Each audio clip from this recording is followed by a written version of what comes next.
programme, we meet two governors who've taken particular responsibility for children with special needs. We find out how they use the governor visit to monitor initiatives in their schools, how they present feedback to their respective governing bodies, and finally, what's involved in being a governor with responsibility for special needs. Looking at this work is Devon's Head of Governor Services, Judy Burgess. In order really to be able to discuss governance and special needs, I think it would be helpful, first of all, to define special needs in relation to children. And there is a legal definition of special needs in relation to children, and it's where children are behind their peers, basically on their educational level. Janet Thornton is a governor at the Frank Wise School in Oxfordshire, where all the children have very specific needs. Her 10-year-old son is a pupil here. Janet is monitoring her school's policy on integration with mainstream schools. You say bye, Flo. You say bye to Kevin. George Taylor is a governor at a mainstream primary school in Tiverton. Like most schools, Two Moors has a number of children with special needs. Today, George is going out with some of them on their regular visit to a centre designed to encourage their confidence away from the classroom.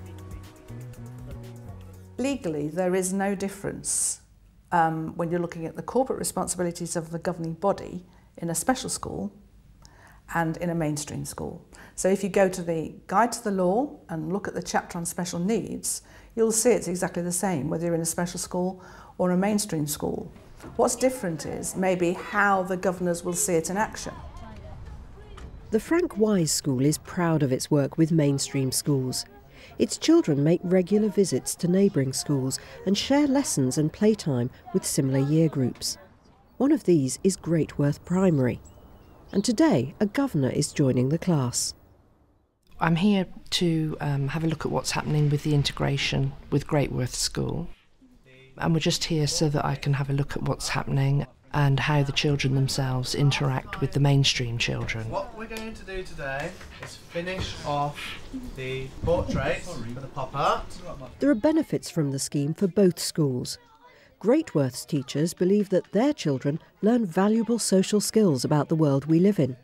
I think it's about social integration. It's about children getting experience of all different kinds of people and realising that there are those with disabilities, but in fact a disability can be an advantage. I think they get a lot out of it. Look at this one. What did you do on this one then? Fingers. It's nice for them to come into the mainstream, to have friends who are in the mainstream and be involved in the sorts of activities that other children are involved in, to be part of a larger group. Can Kirsty have that, James? Yeah. How did you know my name? I've known you for ages, Kirsty. It's Janet. Yellow. Which bit should we do yellow? Janet's visit has been arranged by the class teacher and the Chair of Governors, Doug Seymour. A member of staff arranges with the governors, individual governors, convenient times for both the school and for the governors to come and pay a visit. The governor has some choice in the sense that he or she can highlight what area of the school he wants to look at. So any aspect that he really wants to find or she wants to find out about can be actually indicated at that very first planning point. These are the eyes, are they? And what's this bit, Lucy? There's strict rules to that visit. There's a pro forma with all the rules on, and the governor will return that pro forma with his questions that he might have. Do you sit in the same place each week? And I stayed here. And who do you sit next to usually? Who are your friends at Greatworth? And obviously what we're looking for is not just what the governor gained from the visit, but how can we improve what we're doing? Are there areas where that element of the education can be improved?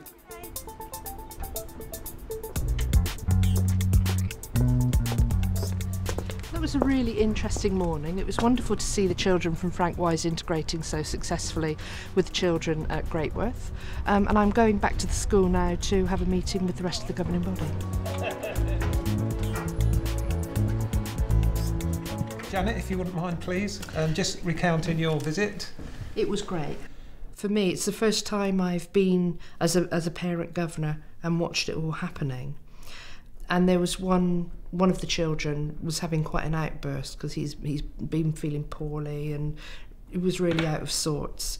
But the other children didn't react to that behaviour at all, just carried on just around him, which I thought was really accepting of them and a really nice...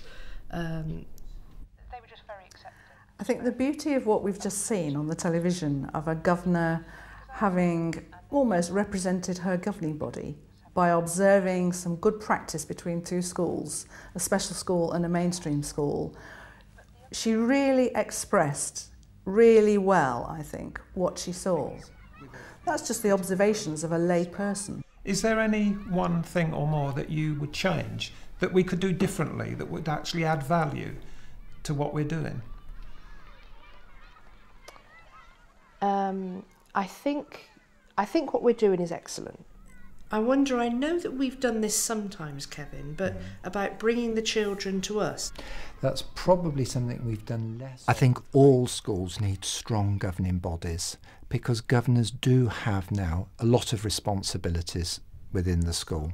I think special schools need even stronger governing bodies because there are many things that we do not get as a right, but we often have to fight for.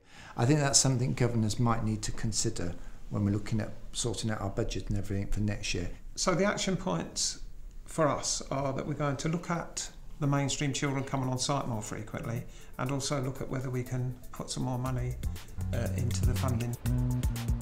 I might be sticking my neck out here when we look at the difference that we're looking for maybe in a governing body of a special school or a governing body of a mainstream school, because I would say there isn't any difference. I would say the corporate governing body still has to fulfil its statutory responsibilities, and that is to ensure provision. Over at Two Moors Primary in Tiverton, a group of special needs children are arriving at Escott, an outdoor educational centre. This is one of a series of weekly visits during the winter months. We're going to play a name game. The initiative is part of Two Moors School Improvement Plan. It gives the children the opportunity to build up their confidence and develop non-academic skills. George Gorilla, Daniel Duck. The governing body wants feedback about the scheme, so it's arranged for one of their number, George Taylor, to accompany the children. They're wondering whether even more of their children could benefit from the Escott experience. Well, I'm here today as a parent governor for Two Moors School, of which I've been for almost 3 years now. And as a governor, it's in our interest to see that if these things are funded, we want to know that what they're doing is working and to get the children out. And the only way you're going to do that is to be with them. I'd like to do some animal shelters. I think that'd be really nice to do today. In the maze. In the maze. Go in the maze.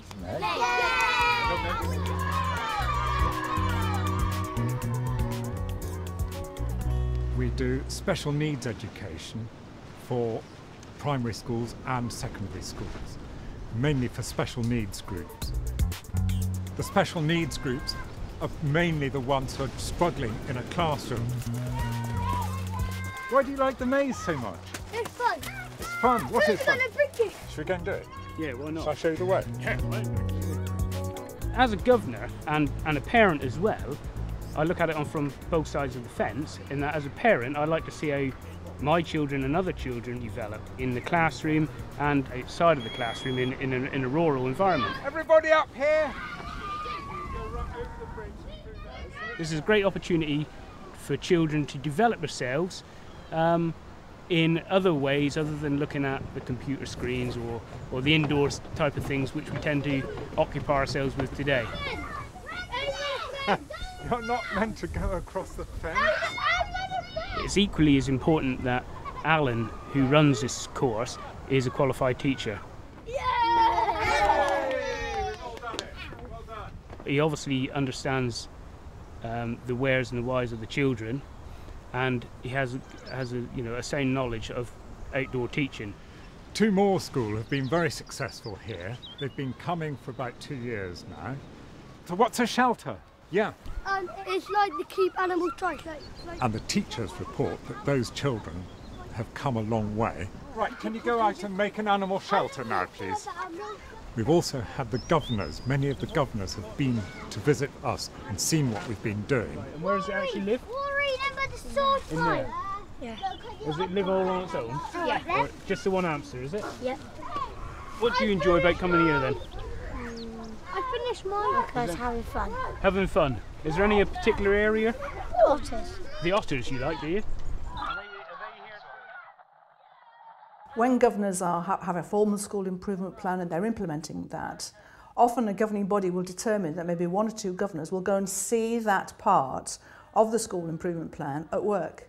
So they would plan a school visit to look at that. Not making judgments about it, that's for the head and the staff to do, but just to see it at work, to learn about it. And that was a good example on the television that I saw of a parent governor doing a visit. So that governor had seen the school improvement plan at work. This scheme was introduced by head teacher Roy Kerrigan. I mean, this is science in action, for goodness sake. And this is investigative science, for goodness sake.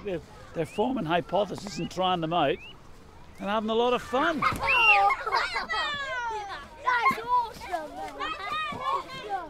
These children have come here, they've learnt, they've gone back to school, they've written about it, they've talked about it. We normally go on a Tuesday. Every Monday night, children who sometimes don't even know the days of the week know that on a Monday night they've got their packed lunch and their wellies ready for Tuesday. Have you all had a good day today? What are you going to say to Alan then? Their weeks do not run looking for the weekend. Their weeks run looking for the day they go to ESCOL.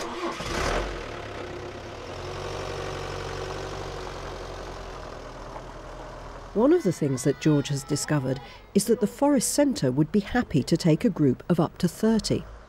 At the moment, because of the size of the minibus, Two Moors has to restrict the number to 15. And it's with this thought that George reports back to Ivan Godfrey, his chair of governors. There is a capacity to take more children without any extra cost to us. So maybe it's an issue we ought to discuss, to increase the class sizes from 15, where we can have up to 30 out there at no extra cost to us.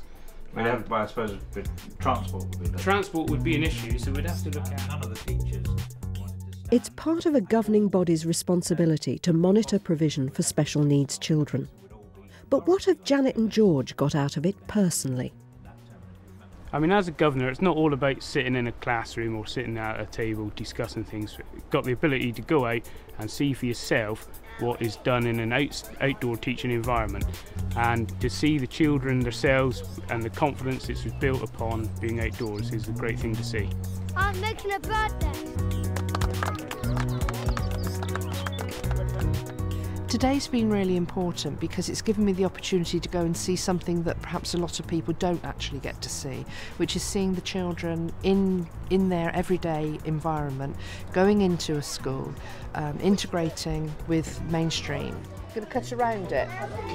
Okay. And that's something that only a few people get the opportunity to stand back and observe, and I feel very proud that I'm able to do that for the school as much as for me as an individual. I think that's really good. It's a big felt tip pen, isn't it?